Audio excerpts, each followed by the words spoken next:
Throughout the day, feelings will emerge as we interact with people and with our environment. In fact, the closer we get to others and the more intimate we are, the more intense the emergence of our feelings will be. In any one day, each of us may feel a range of feelings. As our feelings emerge, it's not uncommon for many of us to attempt avoidance of these feelings.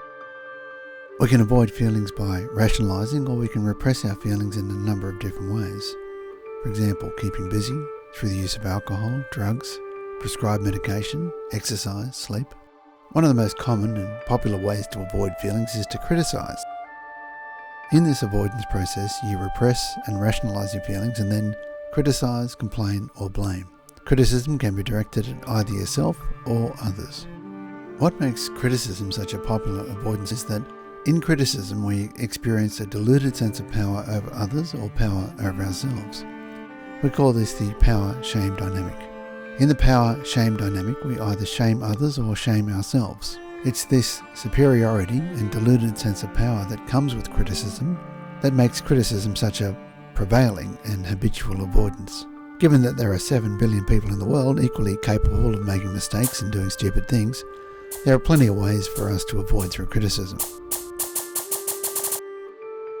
Although criticism is not an addictive behaviour, criticism as an avoidance shares some similar traits because for a brief period we get to repress and avoid our feelings whilst we experience a short-lived, deluded sense of control and power over others and or ourselves. Although self-criticism can be quite painful and diminishes our self-esteem and worth, it grants us a temporary avoidance of uncomfortable feelings.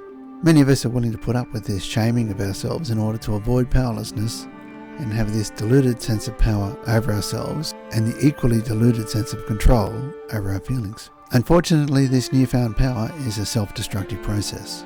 If you notice that you're criticising, complaining or blaming yourself or others, you may discover that you are actually avoiding experiencing uncomfortable or unfamiliar feelings. This process is demonstrated very clearly in the following Critic Cycle.